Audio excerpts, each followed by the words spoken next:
So there's a new will of the current workplace where workers in this current generation are asking for something different. They're more aware today about what a great job can be.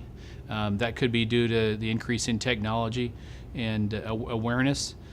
But they want something more than what a job has been in the past. They want a job to be blended. They know that their work is going to be blended into their life, and they want work that defines their purpose, not just a job, but their purpose. They're looking for a job that has a coach, not just a boss.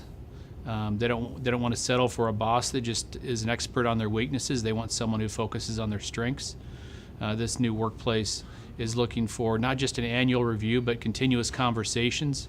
They don't want to just be satisfied with their work. They want to develop.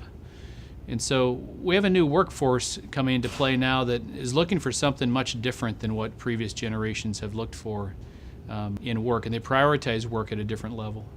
Right now, organizations are changing at a very rapid rate. Most organizations want to be agile, but most aren't. And to become agile, organizations need more effective managers on top of everything else, because managers are the conduit to making all the strategy happen, to making culture happen in the organization. In It's the Manager, we review a number of areas. One of them is the kinds of conversations the best managers in the world have. One of the biggest missing components in most organizations is that, and it might be surprising to many, is that most managers don't have continuous productive conversations with their employees.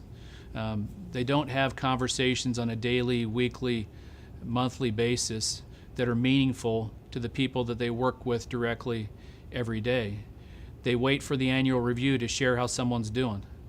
And so It's the Manager exposes, through the research and the science, the types of conversations that managers have on a continuous basis that make everything else go a lot better in organizations. What's in it for managers is that they can learn from this book how they can build and support the culture their organization is after and actually make their jobs easier. So we list a lot of things managers can do, a lot of activities and elements that managers can work on. But what these elements do is they actually make a manager's job more efficient and easier and allow them to utilize their inherent strengths as opposed to trying to become someone that they're not. Some of our discoveries in this book are immediately applicable to any manager at any state. So some managers are struggling with just how to manage people. People are messy. People are difficult to manage because they all come with their own stories and their own baggage to some extent. They also come with their own strengths, though. And so I think what can help managers here is to build a path that's more efficient for them in terms of how they deal with people. How do they set expectations effectively?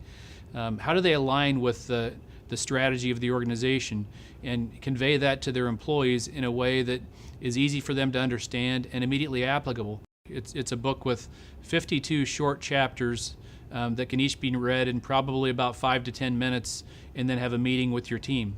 And so the key with utilizing this book effectively is to find the topic or topics that are most relevant to the issues facing your team.